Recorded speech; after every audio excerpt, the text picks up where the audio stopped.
విడు మొరటోడు అని వాళ్ళు వీళ్ళు ఎన్నెన్ని అన్న పసి పిల్లవాడు నవ్వాడు.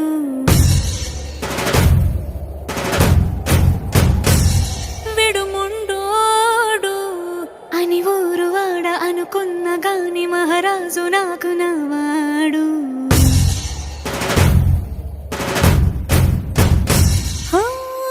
మాట పెడుసైనా మనసులో వెన్న రాయిలా ఉన్నవాడిలోన దేవుడెవరికి తెలుసును నాకన్నా.